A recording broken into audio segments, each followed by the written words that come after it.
Is passion really important to be successful in life? This is a question a lot of people think about, and they want to go on their passions. They want to, focus on their passion. Well, how does that relate with what is going to be actually really impactful in your life and in the lives of others? I think passion is a key component of it, and it's great when you can align that to things that are actually impactful. But if you have a passion that doesn't provide any value to anyone, then that might be impactful for your personal life and your personal growth, but that's not going to be valuable in the marketplace. So the ideal pocket, if you can fit into it, is where you can find something that you're both passionate about, is interesting in that capacity, and also provides market value if you're into entrepreneurship and you want to offer something in the world. When you can intersect these two, you really hit the sweet spot. Now, let's be realistic. Most things that people are really passionate about can often be things that are fun and a lot of people want to do. And so because of this, we see a lot of competition, and often there's not a lot of compensation for those types of things.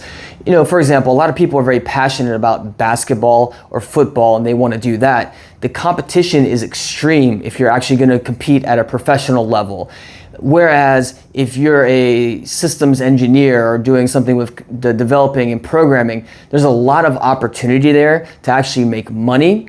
And some people are passionate about it, but maybe not to the same extent. This wouldn't necessarily be the thing that they would do, if they had unlimited money and free time.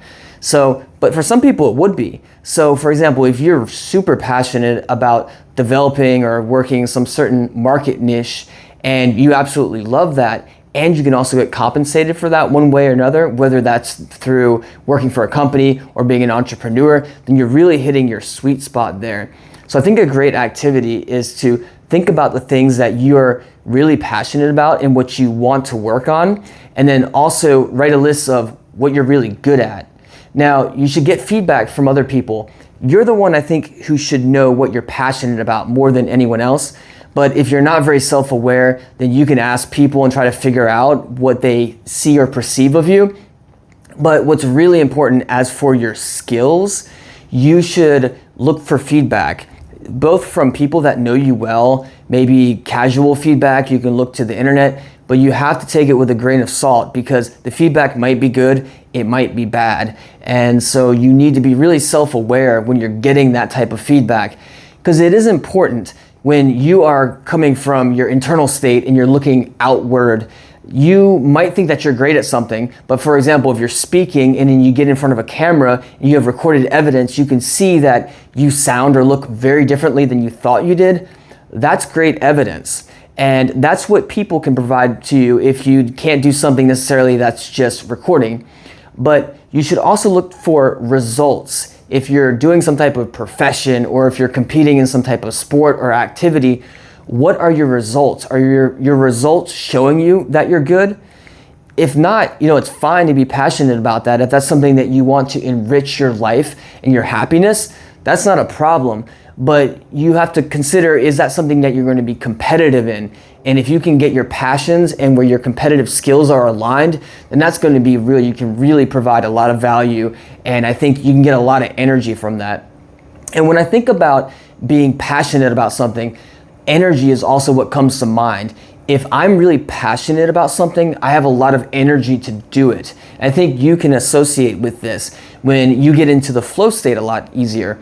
For example, for me, I'm a musician. So if I start recording a song and working on it, I can go for hours. It's an external outlet that lets me basically consolidate all of the things that have been happening in my life and then externalize that into some piece of art. It helps me express myself through that medium.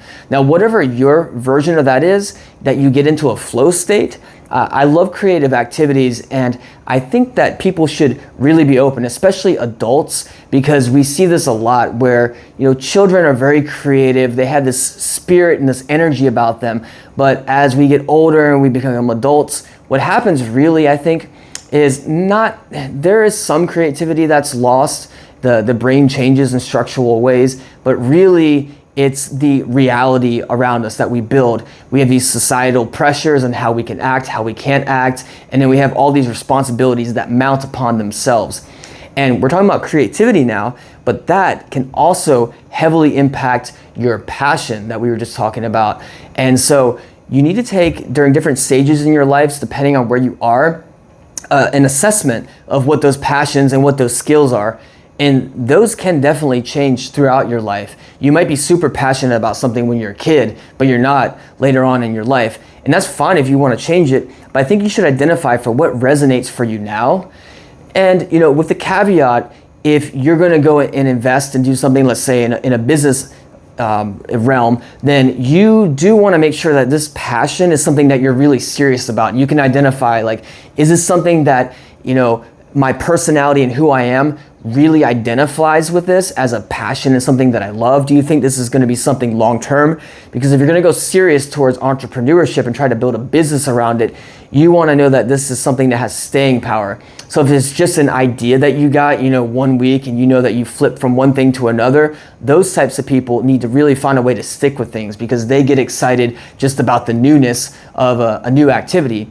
But for example, a kicker for that type of personality might actually be if you can find a profession or a job or something that allows you to hop around, or an offering or a service through entrepreneurship that lets you to keep switching and keep doing different things, so you get that itch, that excitement, but yet you can actually build a life around it, that you can monetize it, or you can really build enjoyment in whatever way that you want. That's the way I would think about that.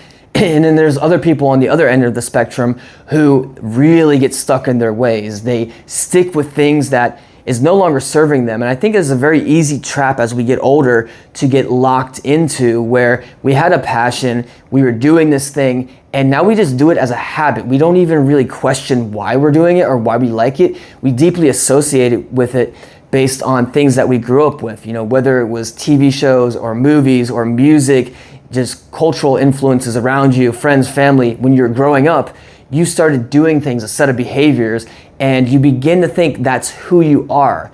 And that can be okay, but you do need to question those beliefs about yourself to see, is this person that I'm identifying with, the who I am, actually serving my life in a way that's positive? So when we associate our passions, we want to make sure our passions are going to be something that's good for our life. You can be very passionate about self-destructive and destroying behaviors within your life, and that's not going to be a productive thing in your life. So again, try to line up those passions and intersect that with your core skills, and do an assessment throughout different periods of your life to make sure that those are in alignment. So go ahead and subscribe or leave a comment and let me know what you think about this.